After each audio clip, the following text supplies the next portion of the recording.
Hello friends, कैसे हो आप। मेरी चैनल HNS किचन में आपका स्वागत है। आज हम महाप्रसाद में बनाए जाने वाला सूजी का हलवा बनाएंगे। ये सूजी का हलवा बच्चे से लेकर बूढ़े तक सबको बहुत ही पसंद आता है। पर क्या आप जब ये सूजी का हलवा बनाते हैं तब ये हलवा चिकना बनता है या परफेक्ट नहीं बनता है? तो ये वीडियो एंड तक ज़रूर से देखें, क्योंकि इस वीडियो में आज मैं आपके साथ परफेक्ट सूजी का हलवा बनाने की रेसिपी के साथ हलवा बनाते समय किन किन बातों का ध्यान रखना है वो भी बताऊंगी। तो चलो परफेक्ट टिप्स और ट्रिक के साथ हलवा बनाना शुरू करते हैं। सबसे पहले एक बर्तन में आधा कप सूजी लेकर इसमें 4 से 5 टेबलस्पून जितना घी ऐड करेंगे। अब इन दोनों को अच्छे से मिक्स कर लेंगे और सूजी को मीडियम टू लो फ्लेम पर रोस्ट करेंगे। सूजी को कभी भी हाई फ्लेम पर रोस्ट ना करें। अगर आप हाई फ्लेम पे सूजी को रोस्ट करेंगे तो सूजी जलने की संभावना रहती है और सूजी का हलवा चिकना भी बन सकता है। सूजी रोस्ट हो जाए उससे पहले जल्दी से आप मेरे चैनल को सब्सक्राइब करने के लिए नीचे दिए गए सब्सक्राइब बटन पर प्रेस करें और पास के बेल आइकन पर क्लिक करें, जिससे आपको मेरे नए नए वीडियो के नोटिफिकेशन मिलते रहे।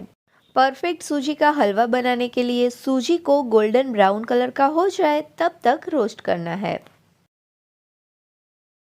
सूजी को रोस्ट करते समय साइड में एक बर्तन में 1.5 कप मिल्क लेकर इसे गर्म करने के लिए रख देंगे। 7 से 8 मिनट तक रोस्ट होने के बाद यहाँ पे देख सकते हो कि सूजी का अच्छे से गोल्डन ब्राउन कलर हो गया है और सूजी की अच्छी स्मेल भी आ रही है। इसका मतलब है कि सूजी अच्छे से रोस्ट हो गई है। तो अब गैस की फ्लेम स्लो कर देंगे और अब इसमें थोड़ा थोड़ा करके गर्म दूध ऐड करके इसे सूजी के साथ अच्छे से मिलाएंगे।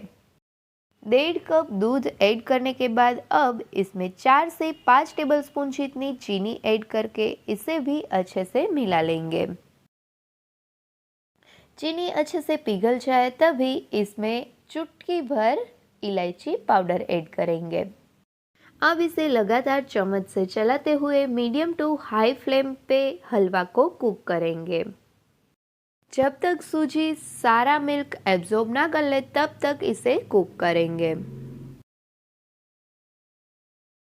अब यहाँ पर आप देख सकते हो कि सूजी ने सारा मिल्क एब्जॉर्ब कर लिया है और इसमें से थोड़ा थोड़ा करके घी भी अलग हो रहा है, जिसकी वजह से ये हलवा बर्तन के साथ चिपकना बंद हो गया है।